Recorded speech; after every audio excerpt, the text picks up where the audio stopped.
con muchas ganas de cerrar, falta poquito y estamos esperanzados en poder llevar a cabo una estructura de gobierno capaz de llevar a cabo a su vez ese acuerdo programático al que hemos alcanzado, que se centra en la convivencia entre diferentes, que se centra en las políticas sociales que son el verdadero motor y la verdadera necesidad de lo que quiere la gente en su día a día, y por lo tanto pues estamos ilusionados. ¿Tenemos fecha prevista para la investidura?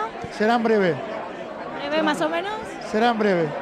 Los trabajos marchan bien, con la vocación, además de llegar a los acuerdos pertinentes, con la vocación de dar continuidad a un trabajo hecho en 4 años y en, lógicamente, tener esa aportación que las urnas han comandado en el Parlamento de Navarra de la mano del PSN y, por supuesto, además, el trabajar por un gobierno que reconozca esa mayoría plural y progresista de nuestra comunidad. Bueno, pues están hablando, ya parece que han acordado, tienen un acuerdo programático que es una renuncia en toda regla del Partido Socialista a sus principios, a su propio programa, es la aceptación de las políticas del cuatripartito, va a ser continuidad de lo que hemos tenido estos 4 años y precisamente eso es lo que los ciudadanos dijeron que no querían.